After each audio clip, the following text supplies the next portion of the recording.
सातारा जिल्ह्यातील आजच्या top 10 news दिनांक 15 मे 2026 powered by be vocal for local. आपली खरेदी आपल्या शहरात, आपल्या साताऱ्यात. दिखाऊपणा आणि मोठेपणाचा आव्हानाऱ्या सरकारमुळे सातारा जिल्ह्यातील एसटी प्रवाशांचे मोठे हाल. 400 बसेस कार्यक्रमासाठी दिल्यामुळे प्रवाशांची बस स्थानकांवर गर्दी. केंद्र व राज्य सरकार दिखाऊपणा आणि मोठेपणाचा आव्हानाऱ्या या सरकारांमुळे सर्वसामान्य जनतेला त्रास सहन करावा लागत आहे. आज सातारा जिल्ह्यात मुख्यमंत्र्यांच्या उपस्थितीत कार्यक्रम असल्यामुळे सातारा जिल्ह्यात 400 एसटी बसेस कार्यक्रमासाठी वळवण्यात आले आहेत. त्यामुळे आज सकाळपासून जिल्ह्यातील सर्वच ठिकाणी बस स्थानकावरून मोठी गर्दी झाली असून प्रवाशांना एसटी बस मिळणे मुश्किल झाले आहे. मागच्या 12 वर्षात लोकांचे 12 वाजले असून सरकार मात्र जाहिरातबाजी करण्यात व्यस्त आहे.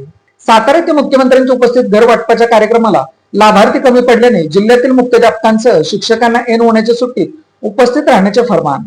सातारा येथे मुख्यमंत्री देवेंद्र फडणवीस आणि केंद्रीय ग्रामविकास मंत्री शिवराज सिंग चौहान यांच्या प्रमुख उपस्थितीत 15 मे 2026 रोजी प्रधानमंत्री आवास योजनेअंतर्गत घरांचा लोकार्पण आणि घरकुल वाटप सोहळा पार पडत आहे. या कार्यक्रमाला लाभार्थी कमी पडल्याने जिल्ह्यातील मुख्याध्यापकांसह शिक्षकांना ऐन होण्याच्या सुट्टीत उपस्थित राहण्याचे फरमान शिक्षण विभागातर्फे काढण्यात आले आहे. ऐन होण्याच्या सुट्टीत जबरदस्तीची हजेरी का, असा सवाल मुख्याध्यापक व शिक्षकांतर्फे विचारला जाऊ लागला आहे. पेट्रोल 3 रुपये तर डिझेल 3.11 रुपयांनी महाग. ही तर सुरुवात आहे. येणाऱ्या काळात दरांमध्ये आणखी वाढ होण्याची शक्यता. 15 मे 2026 पासून देशभरात पेट्रोल आणि डिझेलच्या दरात मोठी वाढ झाली आहे.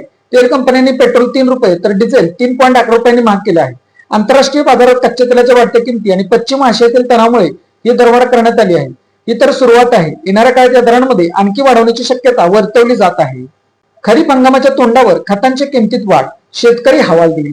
खरीप हंगामाच्या तोंडावर रासायनिक खतांच्या किमतीत 15 ते 20% वाढ झाली आहे. एका गोणीमागे सुमारे 225 ते 375 रुपयांची वाढ झाली आहे. शेतकरी यामुळे आर्थिक अडचणीत सापडला आहे.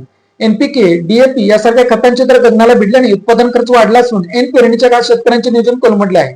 या दरवाढीमुळे बरेच संकट सापडला असून सरकारने वेळेस हिशोब करून दर कमी करण्याची मागणी जोर धरत आहे. साखर निर्यात बंदीमुळे जिल्ह्यातील साखर कारखान्यांसमोर अडचणींचा डोंगर. ऊस उत्पादक शेतकरी यामुळे येणार अडचणी. भारत सरकारकडून साखरेच्या निर्यातीवर सप्टेंबर अखेरपर्यंत किंवा पुढील आदेश येईपर्यंत बंदी घालण्यात आली आहे. यामुळे साखरेच्या दरांवर दबाव येऊन कारखान्यांना ऊस उत्पादनात पैसे देणे, वेळेवर ऊसाचे पैसे देणे अवघड होणार आहे. आणि पर्यायी ऊस शेतकरी दर न मिळणे, वेळेवर ऊसाचे पैसे न मिळणे यामुळे येणाऱ्या काळात अडचणीत येणार आहे. जिल्ह्यातील 289 गावांमध्ये पाणी बाणी, वाड्या वस्त्यांच्या घशाला कोरड. सुमारे 55 टँकरने पाणी पुरवठा. सातारा जिल्ह्यात दिवसेंदिवस पाण्याचा प्रश्न ऐरणीवर आला आहे. तीव्र उन्हामुळे सर्वत्र पाणी टंचाईची ओरड जाणवू लागली आहे. जिल्ह्यातील 60 गावे व 229 वाड्यांमधील 72,000 नागरिक व 31,000 जनावरांना 55 टँकरने पाणी पुरवठा केला जात आहे. पाणी टँकर वेळेवर येत नसल्याने नागरिकांमधून नाराजी व्यक्त होत आहे. फेब्रुवारी महिन्यापासून जिल्ह्यात कडक उन्हाळा जाणवू लागला आहे. तीव्र उन्हामुळे पाण्याचा प्रश्न ऐरणीवर आला आहे. विहिरी, तलाव, बंधारे, नदी, धरणामधील पाणी साठ्यात कमालीची घट निर्माण झाली आहे. त्यामुळे पाण्यासाठी नागरिकांवर म्हणून भटकंती करावी लागत आहे.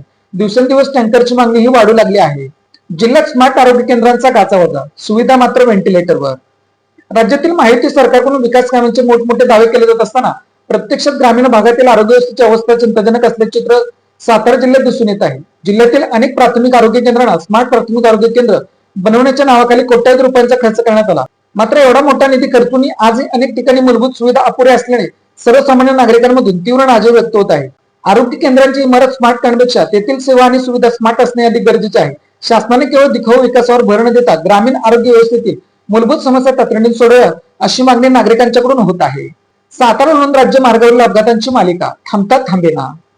सातारा लोणंद राज्य मार्ग 965 सातारा ते लोणंद दरम्यान गेले काही दिवसांपासून सुरू असलेली अपघातांची मालिका थांबता थांबेना अशी स्थिती निर्माण झाली आहे. सातारा ते लोणंद 44 किलोमीटर मार्गाचे दुहेरीकरण व मजबुतीकरण सुरू आहे. त्यामुळे या ठिकाणी मोठ्या प्रमाणात रस्ता उकडल्याने वारंवार अपघाताच्या घटना घडत आहेत. त्यामध्ये बरेच जणांना शारीरिक इजा पोहोचल्या असून वाहनांचेही मोठे नुकसान झाले आहे. रस्ता रुंदीकरण, प्रवासी वाहनांसह मालवाहतूक वाहनांची प्रचंड वृक्षतोड व त्याच्या अवशेषामुळे या ठिकाणी अपघातांच्या संख्येत वाढ झाली आहे. प्रशासनाने याबाबत योग्य उपाययोजना कराव्यात अशी मागणी नागरिक व प्रवाशांच्याकडून होत आहे. नशेच्या इंजेक्शनची विक्री, जावी याने सासरा ताब्यात. कराड पोलिसांची कारवाई, सल्फेटच्या 26 बॉटल जप्त. कराड तालुक्यातील सैदापूर ते म्हशीच्या गोट्यातून तरुणांना नशेसाठी इंजेक्शनची बेकायदेशीर विक्री करणाऱ्या जावई सासऱ्याला पोलिसांनी रंगेहात पकडले.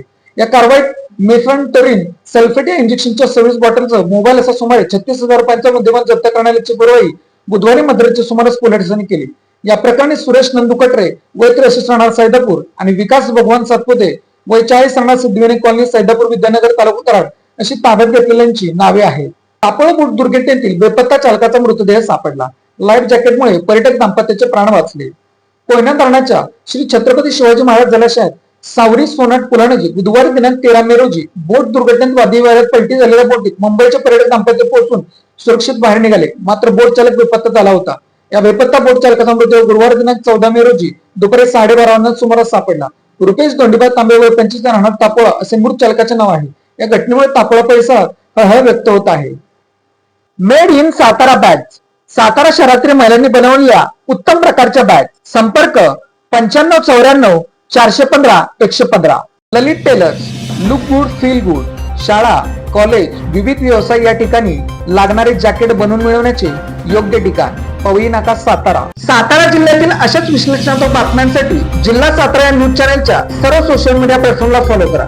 व्हिडिओ लाईक करा, व्हिडिओ हाईप करा, व्हिडिओवर कमेंट करा आणि व्हिडिओ जास्तीत जास्त लोकांपर्यंत शेअर करा.